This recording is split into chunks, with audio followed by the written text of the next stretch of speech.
Bismillah. Mas, Baiklah, Assalamualaikum warahmatullahi wabarakatuh. Waalaikumsalam warahmatullahi wabarakatuh. Perkenalkan, kami dari kelompok 3 kelas Indralaya A akan mempersajikan lembar kerja mahasiswa mata kuliah biokimia yang diampu oleh Bapak Dr. Andes Madi Sukaryawan, MSI, PhD, dan Ibu Dr. Diah Kartikasari, MSI. Sebelum itu, perkenalkan dulu anggota kelompok kami dengan saya sendiri, Nashwa Putri Tiarani, dan rekan saya. Dan saya Muhammad Al-Farid.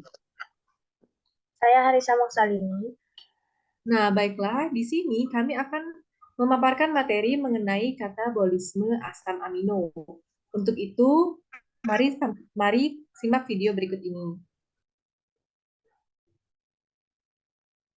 Baiklah, di sini kami yang pertama akan memaparkan katabolisme asam amino dengan bahan sampel yang kami gunakan, yaitu ada ikan gabus, ikan kakap merah, telur ayam broiler, otot dada ayam, tempe, dan juga tepung terigu.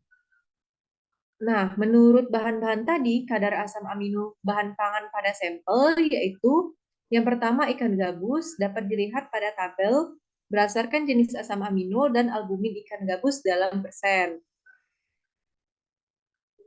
Kemudian selanjutnya ada ikan kakap merah dengan porsi 250 gram mengandung 32,5 mg mineral selenium, mencegah terjadinya oksidasi lemak, 168 mg fosfor untuk kesehatan tulang dan kepadatan tulang, 17,4 mg protein untuk produksi hormon, enzim, jaringan, dan antibodi, serta vitamin D untuk metabolisme kalsium. Nah, yang ketiga ada telur ayam broiler. Ada kulit telur, lapisan kulit telur, membran kulit telur, putih telur, kuning telur, bakal ayam, dan kantung udara. Protein kuning telur 16,5%, putih telur 10,9%. Putih telur merupakan sumber protein, sedangkan kuning telurnya merupakan sumber lemak. Yang selanjutnya ada daging ayam kampung dan broiler. Kadar asam amino non esensial pada produk olahan daging ayam kampung dan broiler lebih tinggi dibandingkan kadar asam amino esensialnya. Asam glutamat, asam amino non esensial yang tertinggi. Asam amino esensial yang tertinggi adalah lisina dan leucina. Kemudian ada tempe. Proses fermentasi pada tempe kedelai akan menguraikan protein tempe menjadi asam-asam amino dan degradasi lemak kedelai tempe menjadi asam-asam lemak. Yang terakhir ada tepung terigu, mempunyai protein yang tinggi karena mengandung gluten dan gliadin serta asam-asam amino lainnya. Nah, selanjutnya mengenai proses katabolisme. Proses katabolisme sendiri akan saya jelaskan, yaitu yang pertama ada transaminasi. Nah, transaminasi adalah pertukaran gugus fungsi antara asam amino apapun kecuali lisin, prolin, treonin, dan asam alfa keto. Gugus amino biasanya ditransfer ke atom karbon keto dari alfa keto glutarat dan mengubah asam alfa keto menjadi glutamat. Reaksi transminasi dikatalisis oleh transminase spesifik yang disebut ninotransferase. Selanjutnya akan dijelaskan oleh Muhammad Al-Tariq. Oke, baiklah, terima kasih kepada moderator. Terus proses kedua adalah deaminasi oksidatif.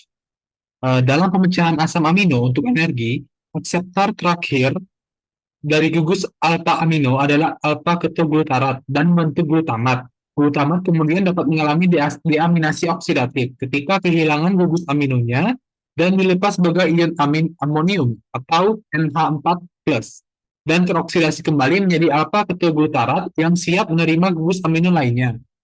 Reaksi ini terjadi terutama di mitokondria sel hati.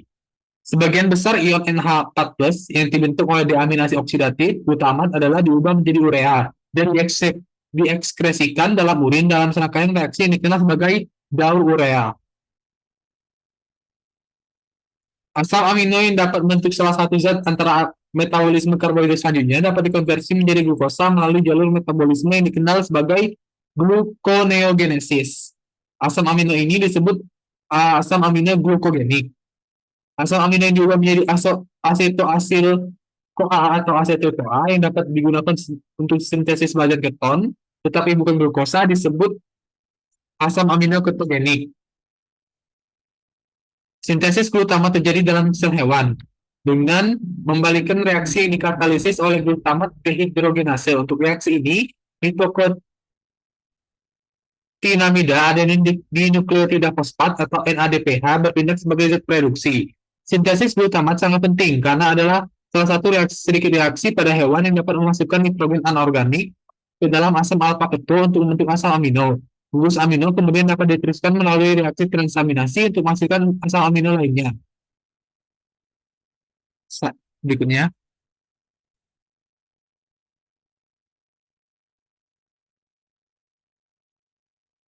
Baiklah, berikutnya ada siklus urea. Deaminasi asam amino menghasilkan produksi amonium NH4+. Amonium adalah basa yang sangat beracun dan terakumulasi di dalam tubuh akan berakibat fatal. Namun, hati mengandung sistem molekul pembawa dan enzim yang dengan cepat mengubah amonia dan karbon dioksida menjadi urea. Siklus ini membersihkan amonia bebas yang beracun jika terakumulasi. Reaksi penangkapan juga membutuhkan ATP, bikarbonat, dan produknya adalah karbomoil fosfat. Reaksi ini dikatalisis oleh enzim karbamoil fosfat sintetase. Molekul ini dikombinasikan dengan asam amino non-protein yang dikenal sebagai ornitin untuk membuat asam amino non-protein yang lain yang dikenal sebagai citrulline. Penambahan aspartat ke citrulline menciptakan arginosuksinat yang memecah fumarat, menciptakan arginin. Jika arginin tidak diperlukan, arginin dapat dihidrolisis untuk menghasilkan urea dan ornitin, sehingga menyelesaikan siklus. Dua reaksi pertama terjadi di mitokondria dan sisanya terjadi di sitoplasma. Molekul dari siklus urea yang bersinggungan dengan jalur lain termasuk fumarat, aspartat, arginin, dan amonia. Setelah urea terbentuk, urea dibuang melalui urin. Orang dewasa mengeluarkan 20-30 gram urea dalam urin setiap hari. Next slide.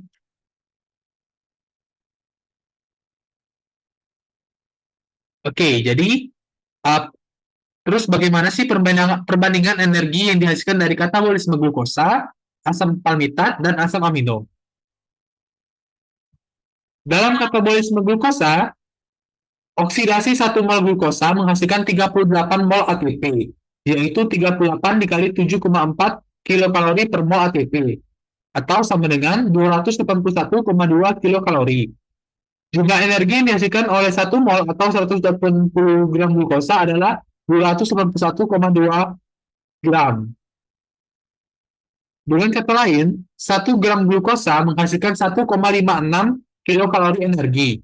Dalam katabolisme asam lemak, ditentukan bahwa oksidasi 1 mol asam palmitat menghasilkan 129 mol ATP, yaitu 129 dikali 7,4 kilokalori per mol ATP, atau sama dengan 954,6 kilokalori. 954,6 kilokalori ini adalah energi yang dihasilkan oleh 1 mol asam palmitat atau 256 gram asam palmitat. Dengan kata lain, 1 gram asam palmitat menghasilkan 3,72 kilokalori. Dalam katabolisme asam amino, bergantung pada jenis asam amino yang dikatabolisme sebagai berikut yang ditampilkan di layar. Baiklah, saya kembalikan kepada moderator. Baiklah, terima kasih kepada Muhammad Al-Tariq. Selanjutnya akan dijelaskan oleh Harisa Maksalini. Kepada Harisa kami persilakan.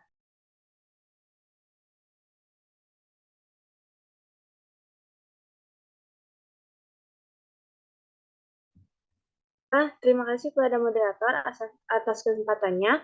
Saya akan menjelaskan aplikasi bagian A, yaitu untuk apa makhluk hidup membutuhkan asam amino.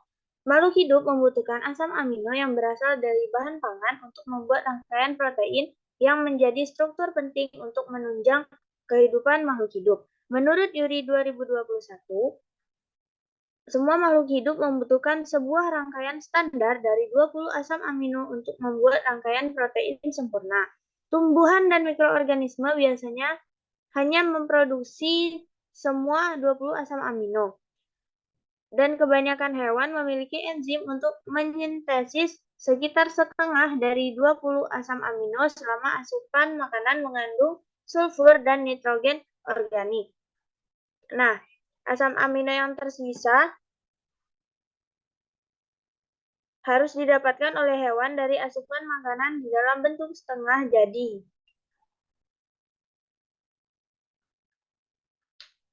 Nah, selanjutnya menurut Mohanty tahun 2014, terdapat peran-peran dari berbagai asam amino, yaitu yang pertama, arginin memiliki peran penting di dalam pembelahan sel, menyembuhkan luka, menyingkirkan amonia, fungsi imun, dan perilisan hormon. Yang kedua itu ada leusin, yaitu satu-satunya asam amino yang berasal dari makanan dan dapat menstimulasi sintesis protein otot, serta memiliki peran penting dalam pengobatan dalam kondisi berat seperti luka bakar, trauma, dan sepsis. Yang ketiga, metionin digunakan untuk mengobati penyakit hati. Yang keempat, asam glutamat memiliki peran penting di dalam metabolisme asam amino. Yang kelima, triptofan adalah prekursor untuk serotonin, sebuah neurotransmitter otak yang secara teori berfungsi untuk menekan rasa sakit. Selanjutnya, histidin memainkan peran yang banyak di dalam interaksi protein dan juga merupakan prekursor dari histamin. Selanjutnya, lisin adalah asam amino esensial yang secara ekstensif digunakan untuk melakukan pertumbuhan secara optimal. Yang ke-8 yaitu treonin digunakan untuk mengobati berbagai penyakit sistem saraf. Yang ke-9, isoleusin dan valin adalah rantai cabang asam amino yang diperlukan untuk membentuk otot dan pertumbuhan yang baik. Yang terakhir itu asam aspartat adalah prekursor beberapa asam amino seperti metionin, treonin, isoleusin, dan lisin dan mengatur sekresi hormon penting. Selanjutnya itu bagian B, kapan dan bagaimana 20 asam amino dikatabolisme pada makhluk hidup. Slide selanjutnya. Nah, katabolisme asam amino itu dapat terjadi apabila tubuh kelebihan pasokan asam amino dari makanan. Karena tubuh tidak bisa menyimpan kelebihan asam amino. Atau karena tubuh sangat kekurangan energi dan yang disebabkan oleh kelaparan yang sangat ekstrim. Katabolisme asam amino lebih mungkin terjadi ketika kadar glukosa rendah seperti ketika seseorang berpuasa atau kelaparan. Nah, katabolisme asam amino ini melibatkan penghilangan gugus amino dan diikuti dengan pemecahan kerangka karbon yang dihasilkan sebagai berikut, yaitu 1. Pemecahan glutamin oleh glutaminase. Yang kedua, asparagin juga dapat dipecah menjadi amonium dan aspartat oleh asparaginase, dan aspartat dapat dikonversi dengan transminasi menjadi oksaloasetat untuk dioksidasi dalam siklus asam sitrat. Yang ketiga, alanin diubah menjadi piruvat dalam reaksi transmisi, menjadikannya glukogenik. Yang keempat, arginin dihidrolisis dalam siklus urea untuk menghasilkan urea dan ornitin. Yang selanjutnya itu prolin dikatabolisme menjadi glutamat dalam pembalikan jalur sintesisnya. Lalu, serin menyumbangkan karbon untuk membentuk folat dan bentuk produk lain dari reaksi ini adalah glisin. Yang ketujuh, treonin dapat dipecah 3 jalur meskipun hanya 2 jalur yang relevan bagi manusia.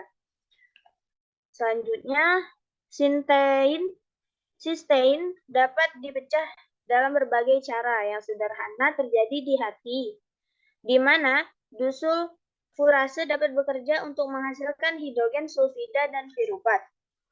Yang ke-9 itu metionin dapat dirubah menjadi sistein untuk metabolisme lebih lanjut. Lalu isoleusin dan valin juga dapat dikonversi menjadi suksinil-CoA. 11. Fenilalanin diubah selama katabolisme menjadi tirosin, pada akhirnya terdegradasi menjadi fumarat dan asetoasetat.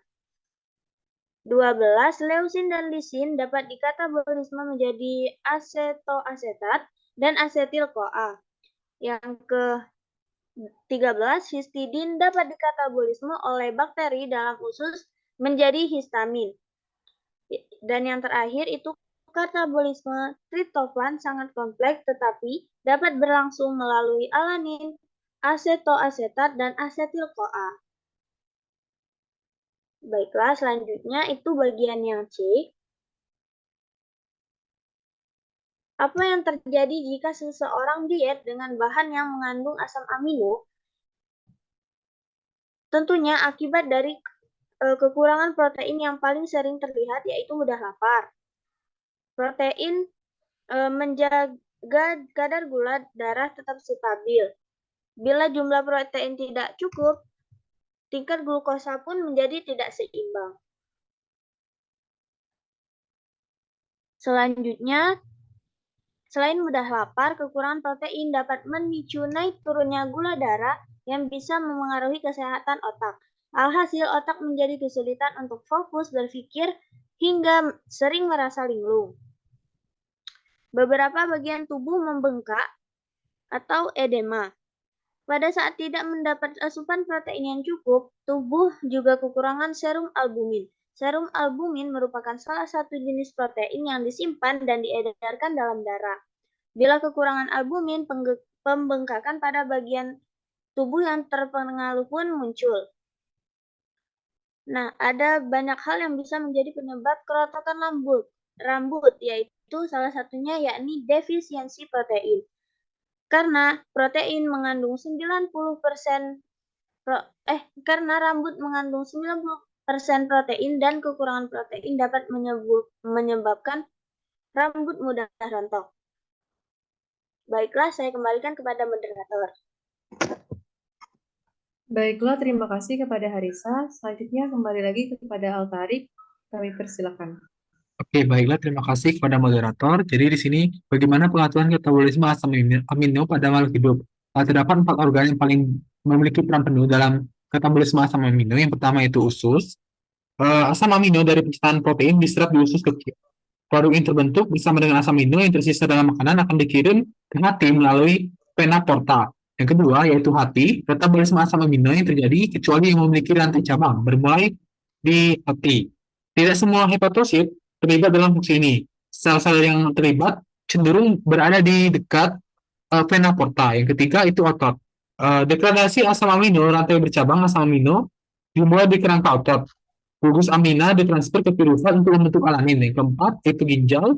Organ ini menangkap vitamin yang dilepaskan dari otot. Selanjutnya,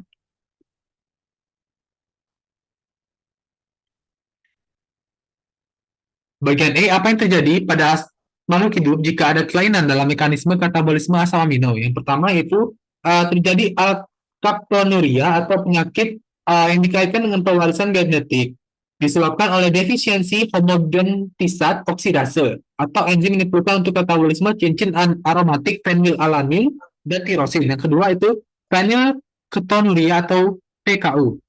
Yang ketiga itu penyakit urin sirup apel. Baiklah, saya kembalikan kepada moderator.